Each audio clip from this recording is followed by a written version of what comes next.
links between Scotland and Westminster run deep. Each week we send 59 MPs to London to represent us in Parliament. The Scotland Act was created in 1998 to give Scotland a strong, devolved Scottish Parliament and powers over health, education, transport and more. In 2012, the Edinburgh Agreement was signed, giving the Scottish people a say on whether they wanted to keep this united arrangement or to become a separate country. Many voices on the left of British politics have spoken out about why they think we're stronger as a united kingdom.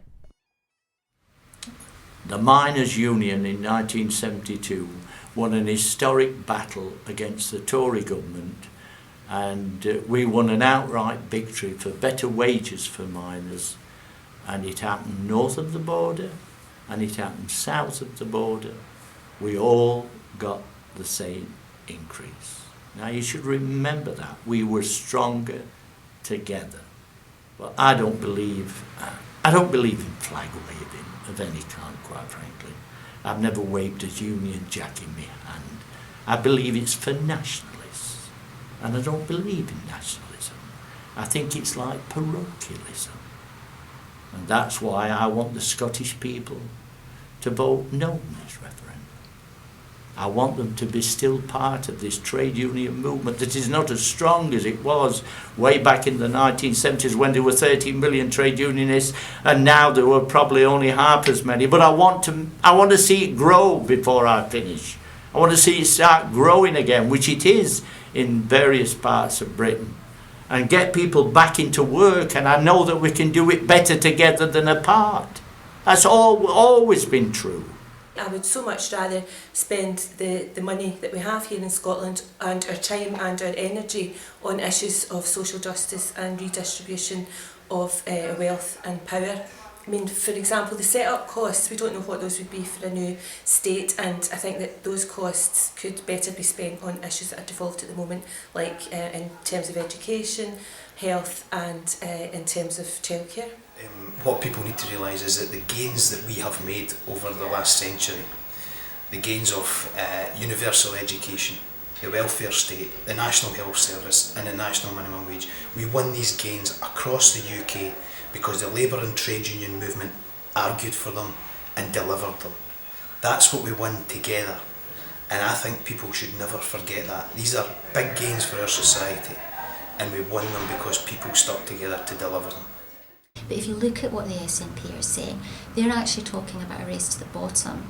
They won't support, for example, Labour's call to raise the higher rate of income tax. I'd like Labour to go a lot further, but yes, let's raise that higher rate of income tax. The SNP are against that. They won't, for example, even support the levels of corporation tax that we have at the moment. What they're saying is that to have corporation tax 3 pence less, whatever the UK had. So they're setting themselves up in competition, but their own kind of competition to the rest of the UK. What I believe in is solidarity. I know the lives of ordinary people are very, very similar, both south of the border and north of the border, and what we need to do is actually to fight together in those common fights to achieve at a UK level, and if we were successful in doing that, that would be such a greater prize. It seems to me the great social transformations, the economic and social struggles that have created the welfare state, the National Health Service, universal pensions or whatever, trade union reforms, the minimum wage, came out of that international solidarity across the UK. And if we imperil that, I think we imperil future transform in terms of the economic or social policy. Because the danger for me is that we end up with some sort of race to the bottom, where the powerful are playing one group off against another. And that is at the expense of those great transformative acts of working class solidarity and political change. We know in the Labour Party that there is no one simple vote that can make the change that we have struggled for throughout our existence as a party. And when times are tough, Labour people don't walk away from our friends. We want to be able to achieve the social justice that we care about alongside our friends and neighbours and our fellow workers in England and Wales and in Northern Ireland. That's something much bigger than what the SNP are offering in this referendum. That's why I'm proudly voting no. Working people in Wales and Scotland have always known that there is strength in unity, have always understood that there is strength in sticking together, if you like. That was true in the past when Keir Hardie came out of the coalfields of Lanarkshire to work in South Wales as Labour's first MP. It was true in the 1940s when Tom Johnson of Scotland and Nye Bevan of Wales worked together to lay the foundations of the NHS for working people in Britain. True in the 80s and 90s when Scottish and Welsh Labour MPs worked together on the devolution campaign, and true today. We will always be stronger together. Working people will always be better off when we stick together in Britain.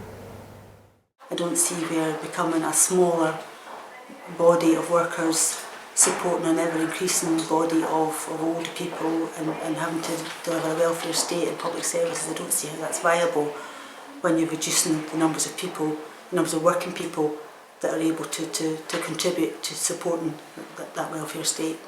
We want the wealth of the UK to be distributed. We want the wealth of the UK to be used to build us back into a position of having a better, if you like, prosperity. Then what we want is the Labour Party's view, which is to have a redistributive system, not one where the rich get richer and the poor get less. We want to redistribute. You'll never get that in a situation where a government in Scotland is talking about cutting corporation tax for businesses, for goodness sake. I was a member of the Scottish Parliament for 12 years. I campaigned passionately for a Scottish Parliament. Scotland already has powers that it can use. We've already promised that if in the event of a no vote, Labour would ensure that the Scottish Parliament gets additional power. So I think we can actually have the best of both worlds. It's not simply the case that somehow, on day one after an independence vote, everything in Scotland would change or would revert somehow to this socialist utopia that some people on the left seem to think might be there. And it's a myth that there's a difference between the interests of working class people in England and working class people in Scotland. In many senses, there's huge parts of England where working people have got more in common with people trying to live their daily lives in Scotland than some of the people in London.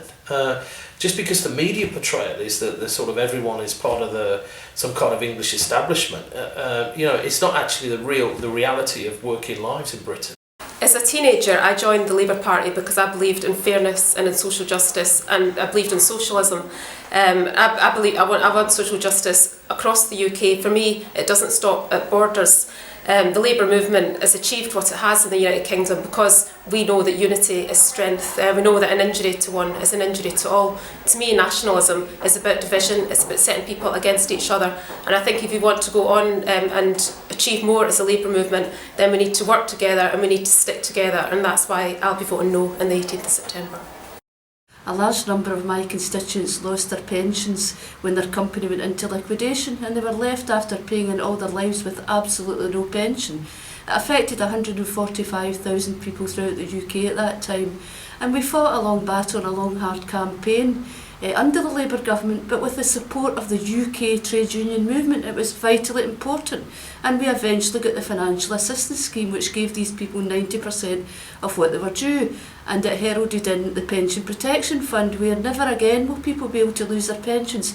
We just wouldn't be able to do it. We wouldn't have been able to do that without the solidarity of the UK trade union movement. And also, what's going to happen with that fund if there's a yes vote? Are these people going to be back to square one? No, I think we need the solidarity of the whole UK, every region of the UK and the working class in the UK. Just think about it. You're not going to escape from capitalism. You've got to fight it every single day until we replace it with a socialist system.